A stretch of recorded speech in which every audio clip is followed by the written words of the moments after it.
plung lo ko ni sang no wa yo bu yo đó na mon ko cái mình nó giờ chỉ hàng biết làm chùa sama mưa các ba mình giờ cái chẳng ra co bình rửa bình tài để càng cha quay cha cho dân lại nạ mòn tạp họa nạ này tạp họa của Việt Nam này mưa bình nhạ trong mong ý đang ô ta lại ní cha tôi khả năng là mưa có bên đi mình bình và nạ mòn ho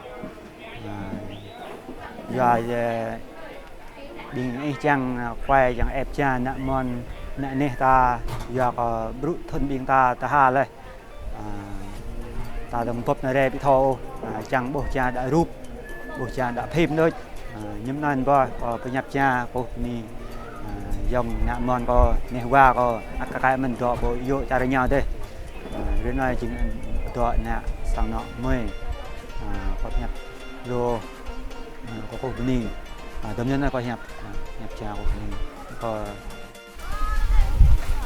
nè mi oi ya ta đoan na wa ta mục na mi oi nè ya ya mi nè nè ya oi ye nè nè ya oi nè còn là lặng bọ mi oi phải ăn quay hay bọ nhà nè phải ăn là bọ nhà nè nè ép lằng lịch mè bò và nghĩ chụp là bọ nhưng bạn cho ép lằng nè nè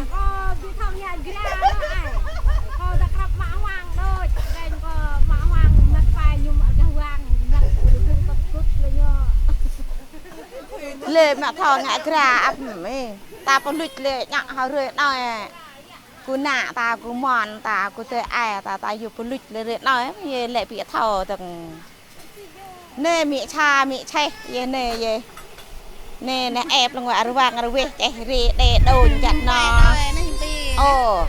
rồi lại bây giờ càng play nó mẹ men nó như vàng về chạy rì để đồn chặt nó nè mẹ linh vậy nè nè cho ta cha pram chặt nó cho ta hoang heo nè nè mẹ hiền vậy nè nè mẹ hiền mùi mẹ ta chặt nó lặng lại mẹ men mẹ hiền nè cho có phải tay nên rồi mẹ nạ nhá là học nè cho phải tay nè cướp ta giữa đệ qua lại vào nạ lên nến on vậy mẹ như ngạ kra nó nạ đằng nơi nó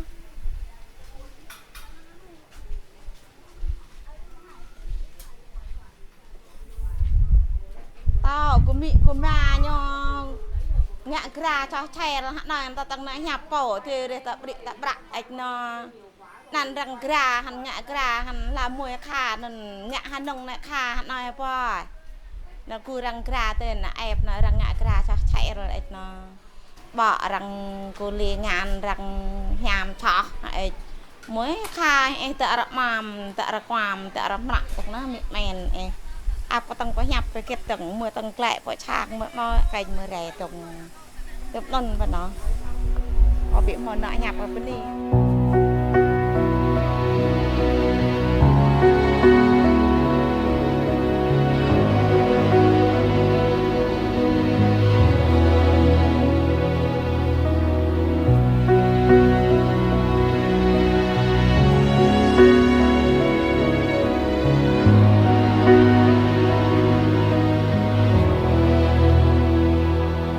Every day with you is magic.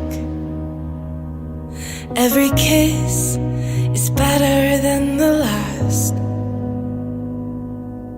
It's a home I've never known, a place I know will last.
Not sure if you know this, but when we first met, I got so nervous I couldn't speak.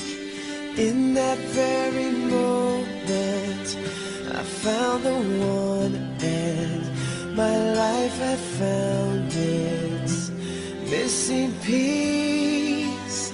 So as long as I live, I love you, will have and hold you.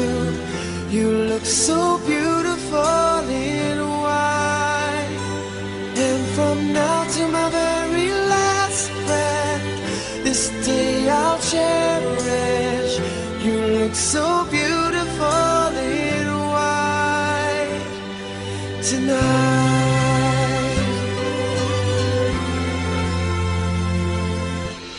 What we have is timeless, my love is endless, and with this ring I say to the world, you're my every reason, you're all that I believe in. With all my heart I mean every word. So as long as I live, I love you, will have and hold you. You look so beautiful in white, and from now to my very last breath, this day I'll cherish. You look so beautiful in white tonight. Oh, you look so beautiful in white.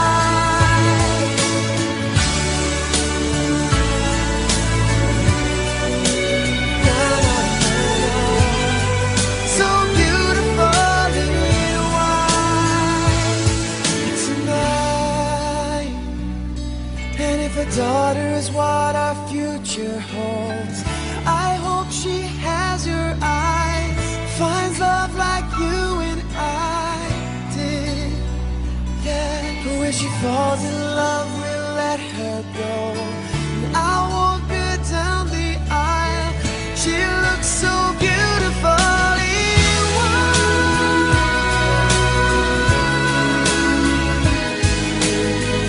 You look so beautiful in white. So as long as I live, I love you, will have and hold you.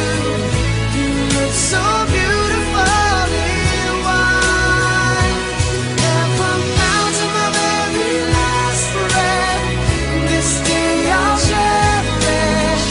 You look so beautiful in white tonight.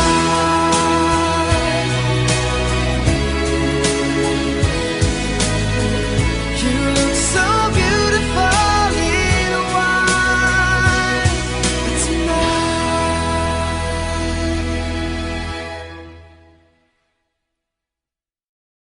Và thêm một cho những người thực hiện chương trình, tất cả toàn thể quý vị, chúng ta dành những ánh nhìn thương nhất về Cộng hòa của hạnh phúc.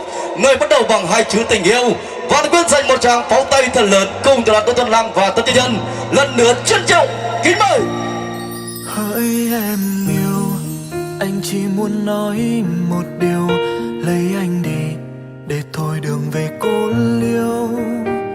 Bên nhau sớm chiều, thương nhau thật nhiều, và yêu như chưa từng yêu.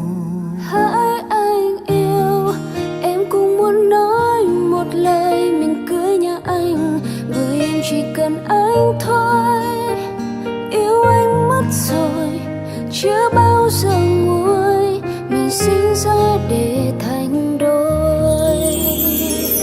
Đừng ngại ngần gọi tên em đi, Đừng ngại ngần gọi tên anh đi, đừng ngại ngần gọi tên nhau đi, mình cưới nhau. Và thay mặt cho những người thực hiện chương trình, xin được công bố buổi lễ thành hôn của chú rể Rơ Mạc Hóa Sinh Duyên của cô dâu nay hờ người xin được mạo phép bắt đầu.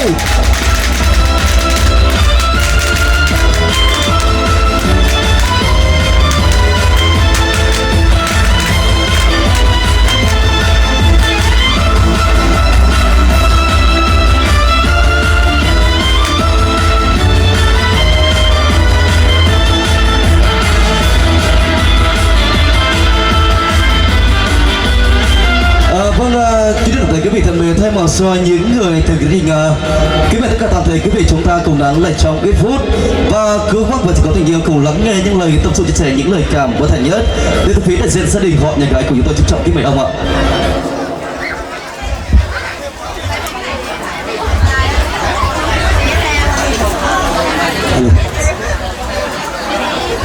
Lung lo có cô đi hết ở đây mọi đó biết lên xem nó mong làm được cao rất khó rồi này của mình mà cái chung về là bạn của mình chỉ là cái đó cái này chắc cái chuyện chơi cái chúng ta là nó có cô đi nó có biết rằng dòng tươi nặng non này qua lại tai lại chết người ta nhắc rơi bình ta nó rõ bằng sầm nó bình ta luôn lại phun gần là mình bây giờ thông mình đi mới cái đi chứ thì lôi cái nát ở tích sầm nó bình của mình mà rồi nói nên nhớ và đi nhám bình ta lần thông có nó tôi ở đây bên đi có dính châu bình ta mới mò tua các sầm nó mới mò các con lá mong nhà hàngของanh này chaไปโดนตายจะปล่อยได้ด้วยการบินบงว่าบินตายอย่ายุ่งบินตาตัวเด้อบินnhân viên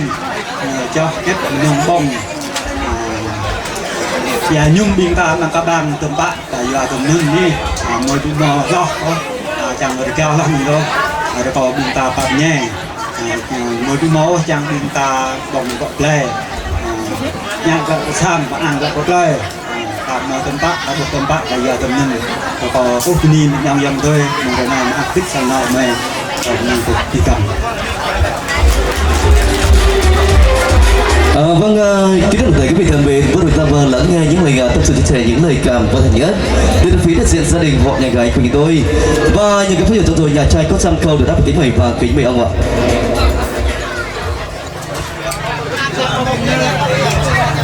Vâng, kính thưa quý vị thân mến và thay mặt cho những người thực hiện xin lời chúc tình họ nhà trai và họ nhà gái không nói gì hơn. Xin chân thành cảm ơn các toàn thể quý vị quan khách, quý ông quý bà nam thay đầu thủ ở xã Đức Cần đã dành chút thời gian quý báu của mình đã về trong vui trong để tình huống ngày này. Và trước khi dừng lời, chúc các toàn thể quý vị có một ngày vui vẻ, thư giãn, bình thân và gia đình với những có tiền thật con miệng. Xin chân thành cảm ơn quý vị rất nhiều ạ. Và thay mặt cho những người thực hiện cái mình cô dâu và chú rể cùng dâng lên những ly rượu hiểu ạ.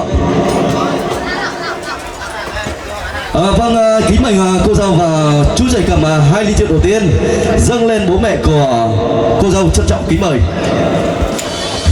Vâng, kính mời chú rể cầm ly rượu dâng lên bố của cô dâu ạ.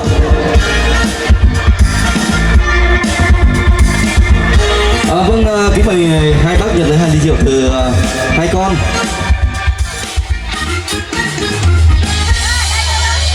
Đừng bỏ khăm tranh núi cao. Vâng, như từ cái mời cô dâu và chú rể cầm 2 ly rượu thứ hai dâng lên bố mẹ của chú rể, trân trọng kính mời.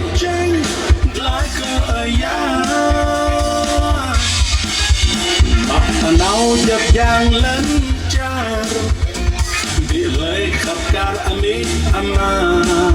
Vâng, kính thưa quý vị thân mến, đi khắp thế gian không ai tốt bằng mẹ, gánh nặng cuộc đời không ai khổ bằng cha. Vâng, kính mời cô dâu và chú rể trở về vị trí bắt đầu của mình, trân trọng kính mời hai bạn. Vâng, kính mời cô dâu và chú rể lùi về phía sau một bước ạ. Và kính mời hai bên gia đình chúng ta cùng quay mặt vào nhau và cho nhau những ly rượu để chúng ta trân trọng kính mời. Anh em mà sang nọ cây ta mà sang nọ cả mây, ta biết thứ bao kẹp bài được ra tầng bạn.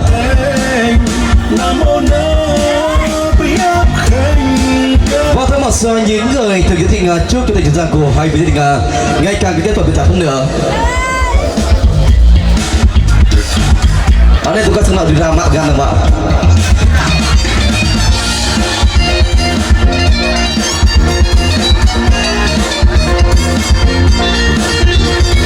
Vâng, thay mặt những người thực hiện cái mình quý vị đại diện cho hai vị tinh chúng ta cùng số ban tiệc tên của mình trân trọng kính mời.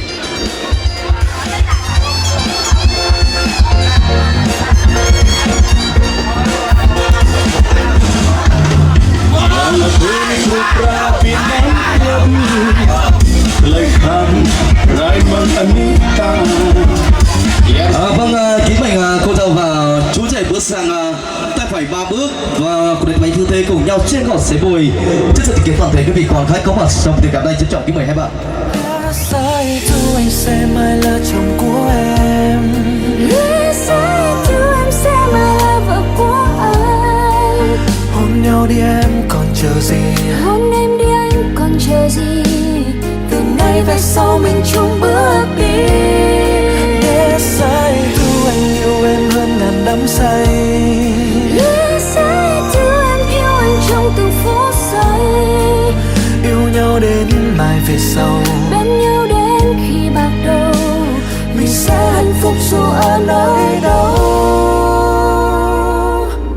Chỉ cần có nhau.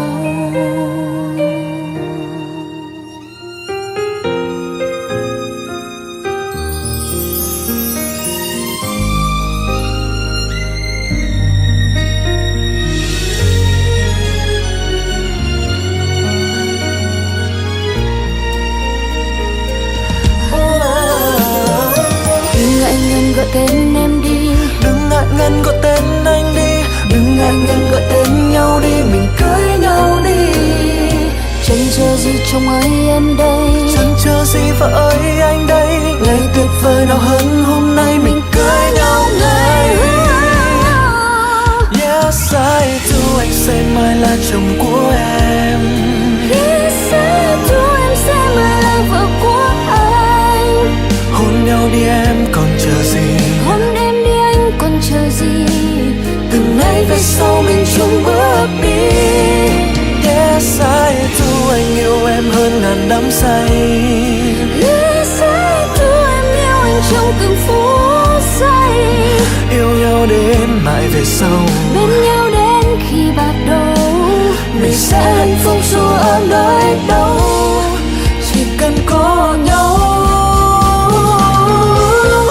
Yes, I do, anh sẽ mãi là chồng của em. Yes, I do, em sẽ mãi là vợ của anh. Hôn nhau đi em còn chờ gì? Hôn em đi anh còn chờ gì? Từ nay về sau mình chung bước đi. Yes, I do, anh yêu em hơn ngàn đắm say. Yes, I do, em yêu anh trong từng phút giây. Yêu nhau đến mãi về sau, bên nhau đến khi bạc đầu. Mình sẽ hạnh phúc dù ở nơi đâu.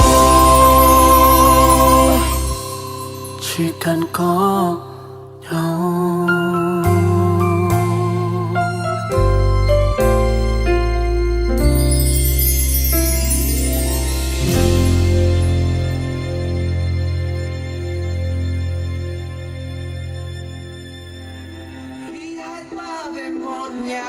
Khép đôi mi cùng mùa xuân, đôi khi mơ cùng mùa xuân, thức giấc chung một giờ. Khi hai ta chung một đường, ta vui chung một nỗi vui, nước mắt rơi ngược dòng sông chúng ta. Alo em ơi, anh đang lấy xe chuẩn bị ra về. 10 tuần về mò ra lưng muốn kể về em ngày dài ghê. Câu chuyện nằm gió cũng còn làm anh mỏi như cả đôi vai. Nhưng chút nào tao không về vẫn còn văng vẳng bên tai. Này hôm nay có thể về nhà sớm hơn. Buổi tối hôm nay có món anh tính cả nhà chờ đợi. Em ơi hôm nay về muộn đang vội đến phòng thu. Bản tin thời sự và mixtape vẫn còn đang ngấp ngủ. Anh biết từ khi lấy em anh chẳng mấy khi. Đó sau cái tâm có sang nọ có mê chẳng có mò bẹ cái nam được neo có đinh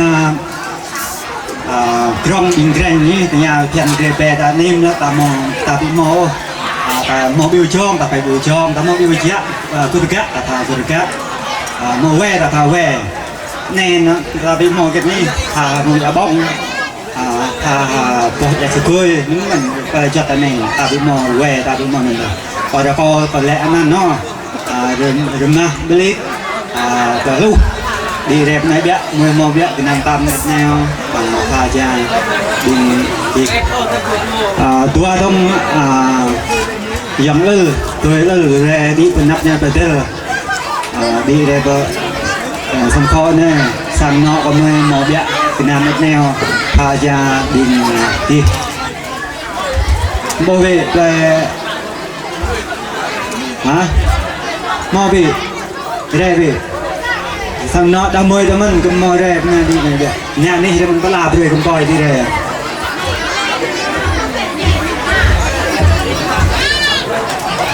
Kita poi bere bene nya. Dia bene bere na nya. Kemana ni bere do berak nya buat nya. Jadi re awak kai kau tahu gaya nya soi na.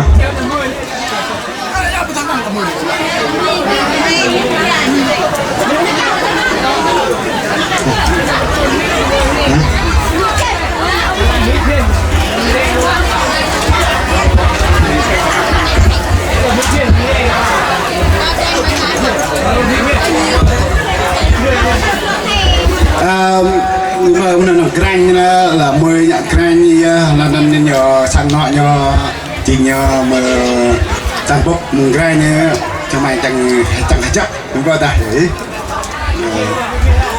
bố đúng cái này thì đúng cái này cầm đi rồi mình nhìn đây luôn hả nhìn đây luôn rồi đây à bố bắt tay kìa anh mẹ ơi mẹ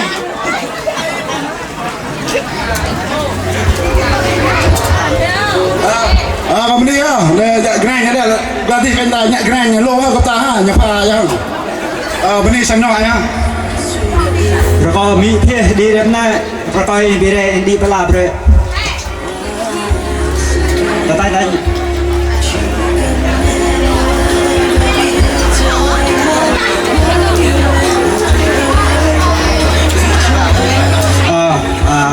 នេះទីតាមញើបិរេឲ្យប្រេទៅពីទីតាម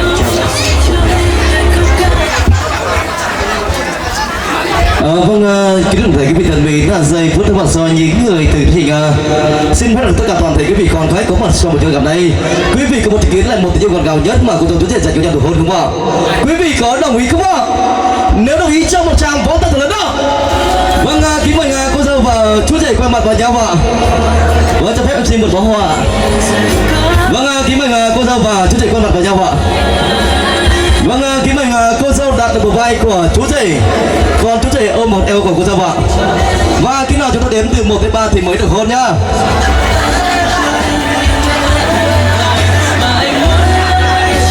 Quý vị ơi, 1, 2, 3, chúc mừng một tràng pháo tay lớn đó.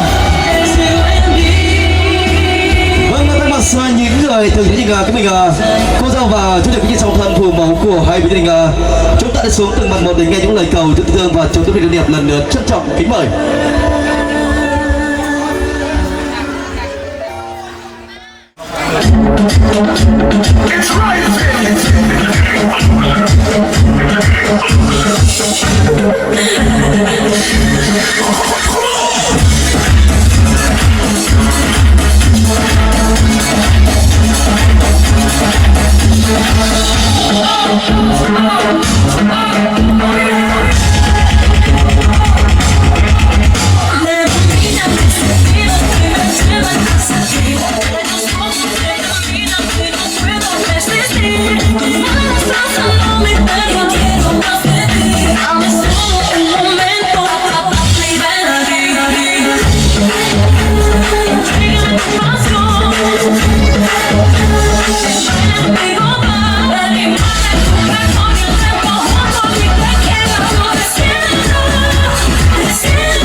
Let me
Như những giọt mưa nhẹ rơi ngoài hiên, nơi xa em có anh không?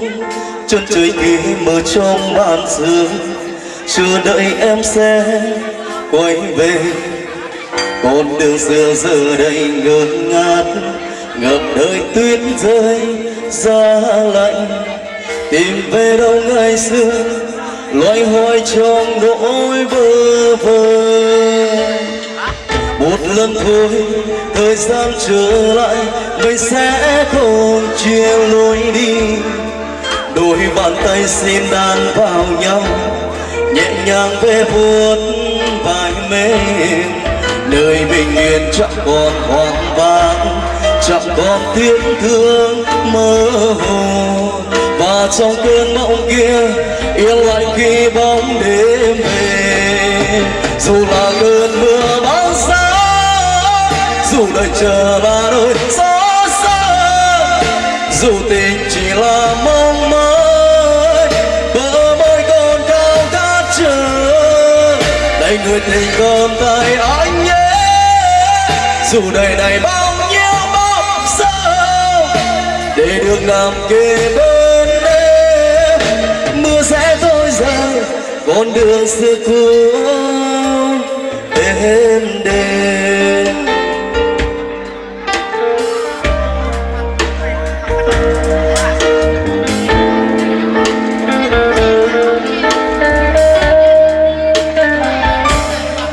Một lần thôi thời gian trở lại, mình sẽ không chia lối đi.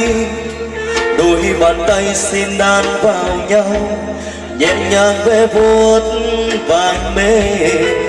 Nơi bình yên chẳng còn hoang vắng, chẳng còn tiếng thương mơ hồ. Và trong cơn mộng kia yên lặng khi bóng đêm về. Dù là cơn mưa bão giá, dù đời chờ là nỗi gió xa, dù tình chỉ là mong mỏi, bờ môi còn cao khát chờ. Đây người tình cầm tay anh nhé, dù đời này bao nhiêu bao giờ, để được nằm kề bên em.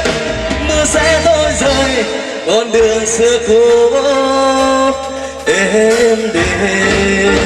Dù là cơn mưa bão giá, dù đời chờ là đôi gió xa, dù tình chỉ là mong mỏi, bờ môi còn cao khát chờ. Này người tình cầm tay anh nhé, dù đời này bao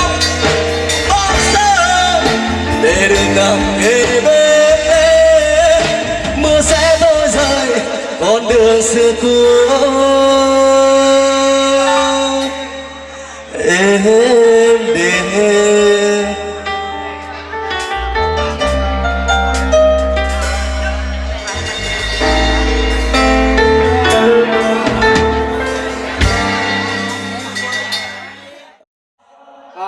Bini teh bini sang nọ mangok bini chỉ dòng tài chế nhưng mà trước khi mà hát cảm tạ Chúa xin cảm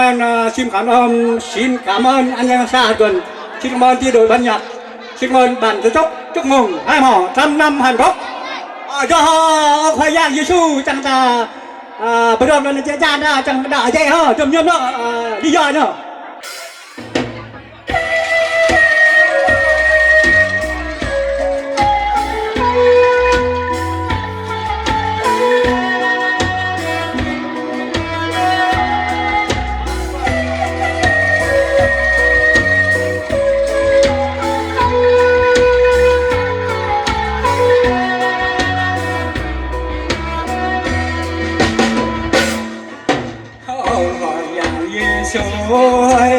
Chân gái na chạy tràn khó kém có thơ đứt ra ý phở rô ra nhô bề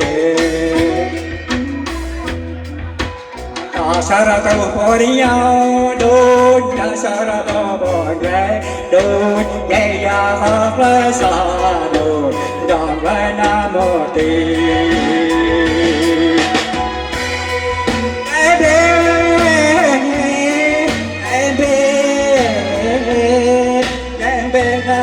là có Giêsu dòng trong rơi là em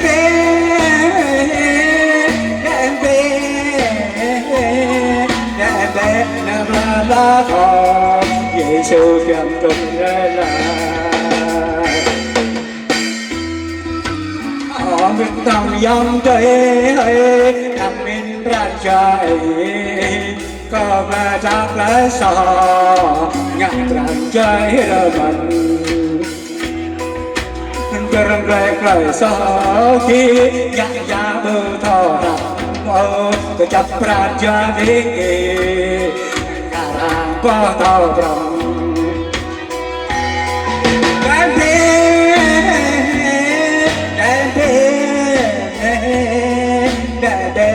là lá khò Giêsu dòng chân rơi lại em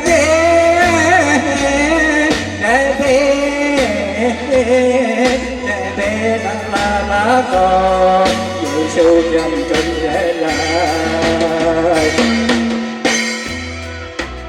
rồi em bé nung dây ho cho họ cho cô gà đôi cho họ ra ngót sáng đi bác lại nhô về cái mà một con pin em bla bla bla bong lại sao cũng về có đó nhau dầm đó cao mong là lên đi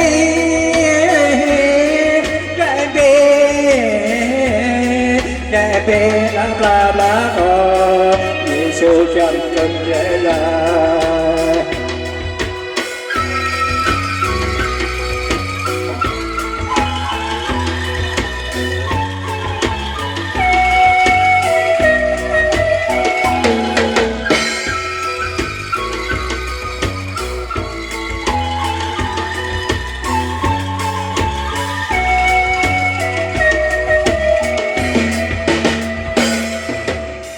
khỏi giang Giêsu hỏi chân ra là chị chan co yang co thơ đứt lại pro ra du bề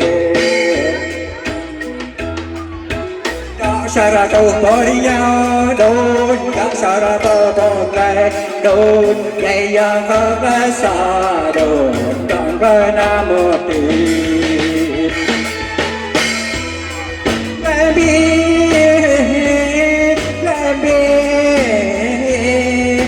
bé na bla bla co Giêsu dòng chân rơi lại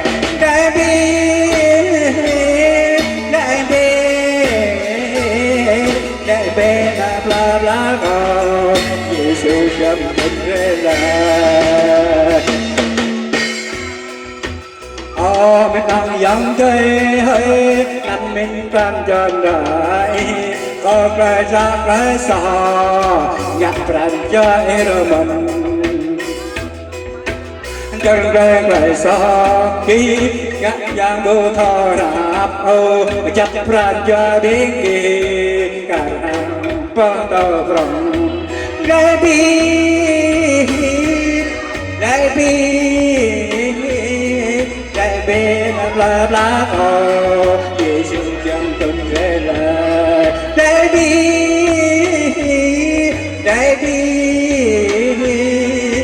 bên là cờ Giêsu chân tình là Gồm lại bên nông duy ở đất hàng châu Uria đôn đất hàng ngọt sáng đi các đại nhu bề cái mà mình cần biết là mong lại sợ một bề bao đất giàu dầm rồi cả mong là cái đi cái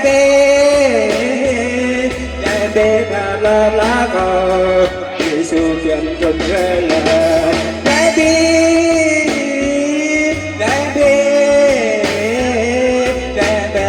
là lá cờ Giêsu chân tình là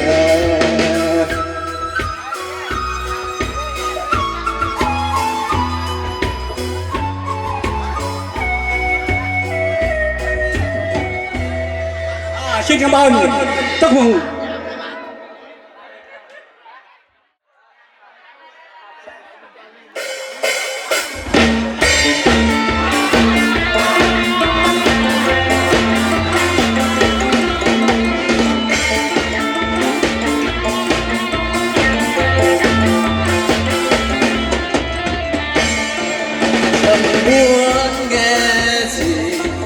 chẳng muốn tìm thang đôi mắt luôn tìm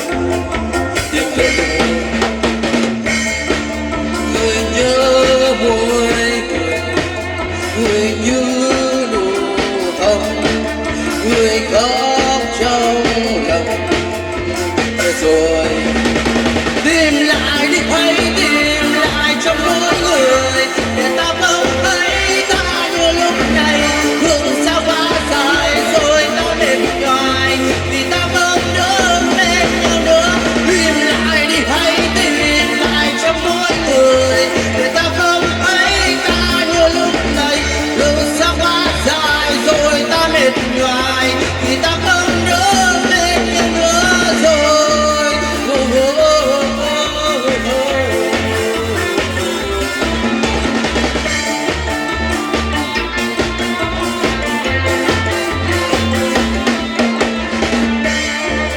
ngồi xuống đây bạn can chén rượu nghiền can hết đêm ngày để rồi tìm lại đi hãy tìm lại trong mỗi người để ta không thấy ta như lúc này đường xa quá dài rồi ta mệt nhoài vì ta không nhớ bên nhau nữa tìm lại đi hãy tìm lại trong mỗi người để ta không thấy ta như lúc này đường xa quá dài rồi ta mệt nhoài vì ta không nhớ bên nhau nữa tìm lại đi hãy tìm lại trong mỗi người để ta không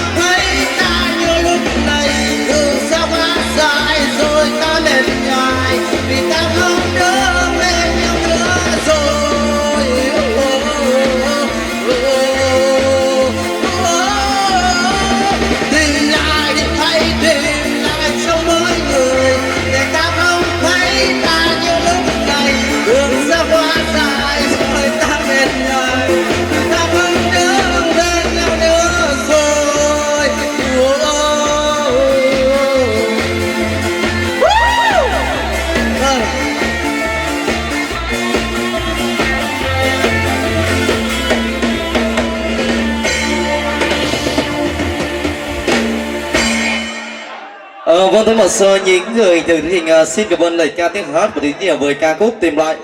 Kính mời giọng ca của bạn Giúp.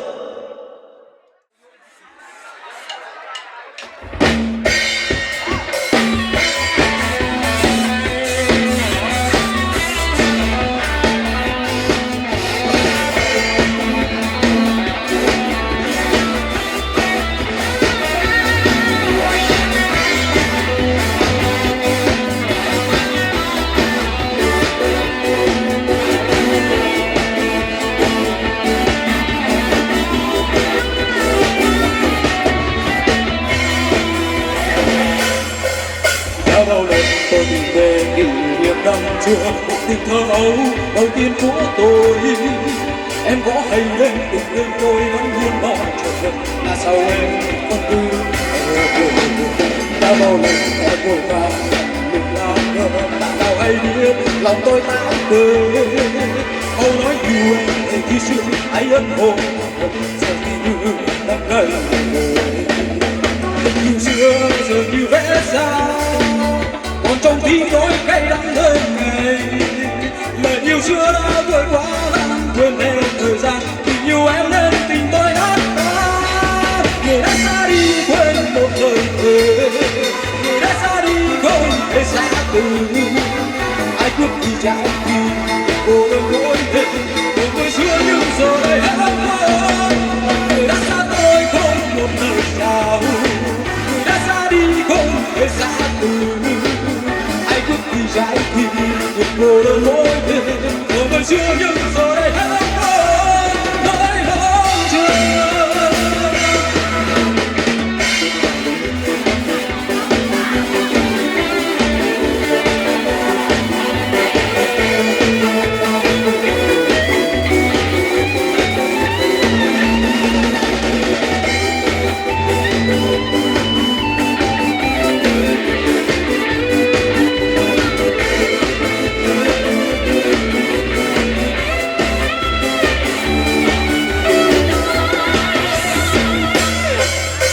bao lần đã vội vàng lạnh lùng làm ngơ đâu hay biết lòng tôi tái tươi.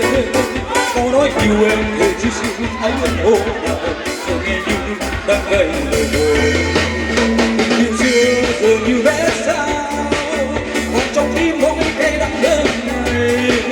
Lời yêu xưa đã vội quá lãng quên theo thời gian, tình yêu em nên tìm tôi đã ta. Người đã xa đi quên một lời thề, người đã xa đi không thể xa từ. Ai cướp đi trái tim một cô đơn mỗi đêm, một người xưa nhưng giờ đây hết rồi. Người đã xa đi không một lời chào, người đã xa tôi không thể xa từ.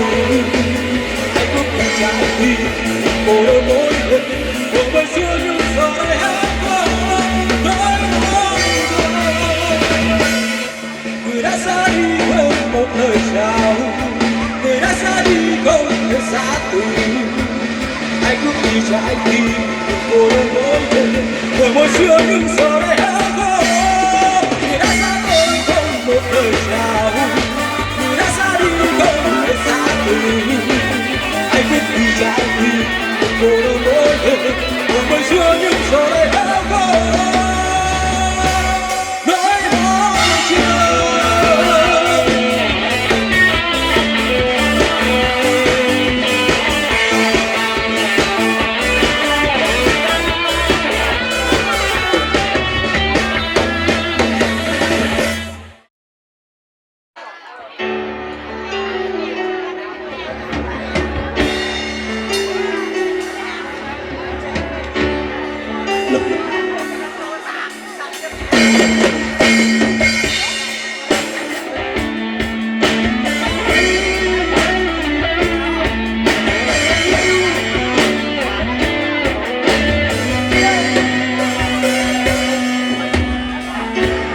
Cô đơn nơi đây ngàn bao nhiêu đường thơ tháng đằng dài, thơ nhớ em để lòng ra bằng. Đã thay kia rồi bóng sao phân đi những mái nhận ngày nào mình còn gần nhau, đủ hôn đã cho em để ôm hoài lòng đau nhói khi em xa anh rồi, chợt trông thấy em trong vòng tay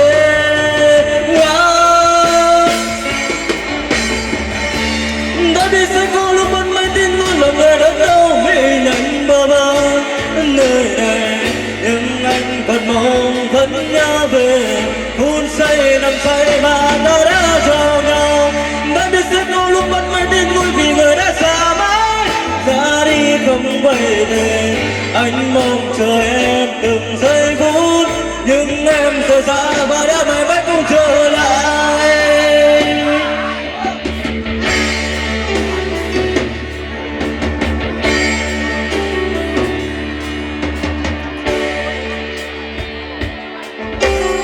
Cô đơn người đây mong bao nhiêu từng theo tháng năm dài thương nhớ em để lòng giá băng gặp tên phía dương bao sẽ quên đi những ái nhân ngày nào mình còn bận lòng nụ hôn đã chào em để ôm hoài nỗi nhớ lòng đau nhói khi em xa anh rồi, chợt trông thấy em trong vòng tay ngàn. Đã biết sẽ có lúc mãi mãi tin luôn lòng này vẫn đâu hình ảnh bơ vơ nơi này, nhưng anh vẫn mong vẫn nhớ về phút giây nằm say mà ta đã chào nhau. Đã biết sẽ có lúc mãi mãi tin vui vì người đã xa mãi ra đi không quay về. Anh mong chờ em từng giây phút, nhưng em rời xa và đã mãi mãi không trở lại. Cha ơi cha đã quá cha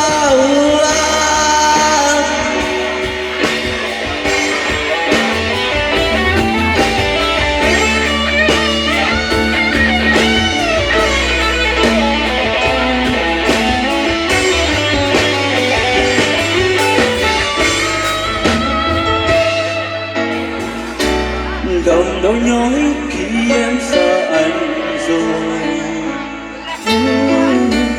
chợt trông thấy em trong vòng tay ngàn.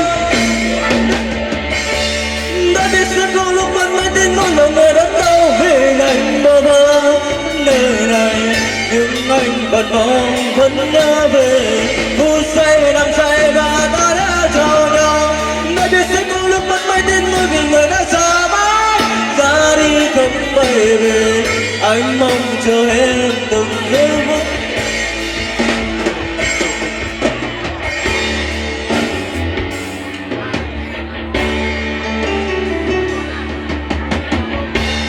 Vâng, thưa một số những người từ chương trình xin cảm ơn lời ca tiếng hát của chính nghĩa với ca khúc Tiếc nối của Yvonne của So.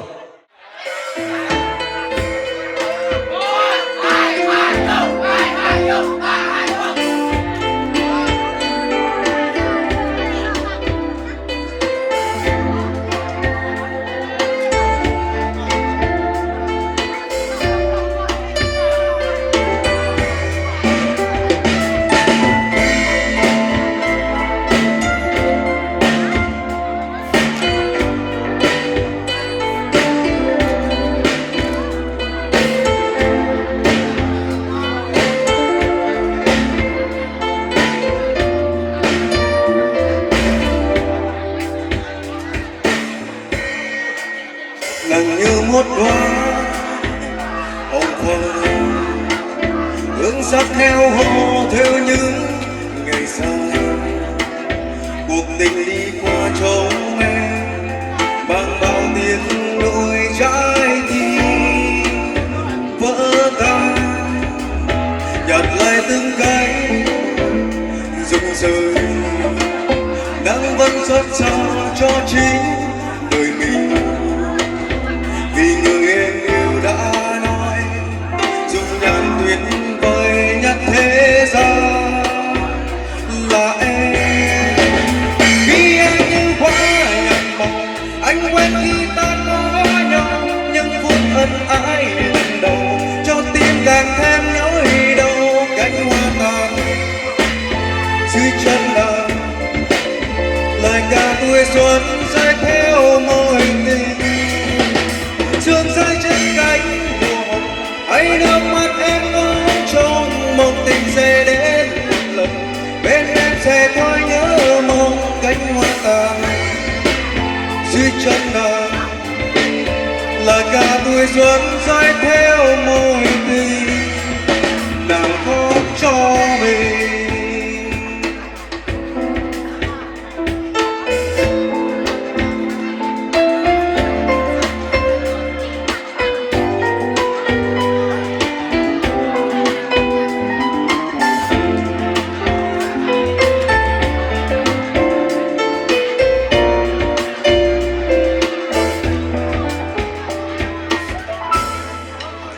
Chẳng còn lại chút hồn nhiên, ánh mắt của nàng chất chứa muôn phiền, cuộc tình đi qua trong em mang bao tiếng nỗi trái tim vỡ tan, hẹn nhau nơi cuối cuộc đời sẽ có với nhau giây phút mà đời đâu như trong mơ, để lại vỡ vỡ nỗi đau mình em. Khi em như hoa nhuận màu, anh quên khi ta có nhau, những phút ân ái lần đầu cho tim càng thêm nhói đau. Cánh hoa tàn dưới chân nàng, lời ca tuổi xuân rơi theo môi tình, sương rơi trên cánh mùa, hãy nước mắt em ướt trong mong tình sẽ đến một lần, bên em sẽ thôi nhớ mong cánh hoa tàn dưới chân nàng, lời ca tuổi xuân rơi theo môi tình, nàng khóc cho mình. Khi em như hoa nhập màu, anh quên khi ta có nhau, những phút ân ái lần đầu cho tim càng thêm nhói đau. Cánh hoa tàn dưới chân nàng, là cả tuổi xuân rơi theo môi tình, sương rơi trên cánh mùa, hãy nước mắt em ướt trong mong tình sẽ đến một lần, bên em sẽ thôi nhớ mong cánh hoa tàn dưới chân nàng, là cả tuổi xuân rơi theo môi tình, nàng khóc cho mình.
7, 8, and 9.